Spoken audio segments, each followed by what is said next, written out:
Hey guys, this is Jacob Taylor from Southside, and for Chapter 15, we were asked to discuss the points from the chapter that we considered important, and if we could think of a time when we heard an informational speech that was not very effective. The first thing that caught my eye in this chapter was when it talked about a high school math teacher who can't explain algebra in simple terms will have students who will not learn. And this made me think of many instances during my sophomore year taking Math 3 honors.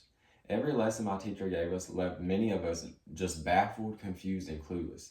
And it's not that my teacher did not know what she was teaching us, she was very knowledgeable and credible, but her flaws were that she sped through every lesson and just went at a pace that we cannot keep up. She introduced a new topic for us and flowed through the lesson only to give us problems for homework that were harder than the examples in the lesson. And that was another issue for many students. We are expected to be efficient in a topic 1 to 2 days after the very fast and brief lesson. I think the last fault was providing too many words in the presentations. We were taking notes in math that required a lot of words and descriptions that were not necessary for our comprehension of the subject. And we would all think to ourselves, this isn't English, this is math. And of course, we would just have to write these long notes down quickly and move on to the next student without fully understanding the previous one. Some information from the chapter that I think could have improved the class's lecture material and experience would be using a more explanatory style than a descriptive approach. And this was solely for math because math problems take practice and repetition. Also, focusing on demonstrations in a more timely manner would allow the students to fully grasp the information being thrown at them and to apply it. Maybe using more simple language would also be more effective. Another topic from that chapter that I think we experienced during the class was information overload.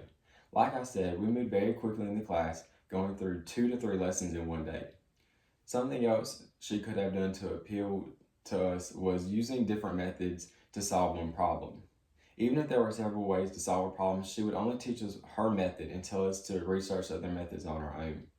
Just so I'm not downplaying that entire class, I will say my teacher did do a good job of providing visuals like graphs, charts, and diagrams.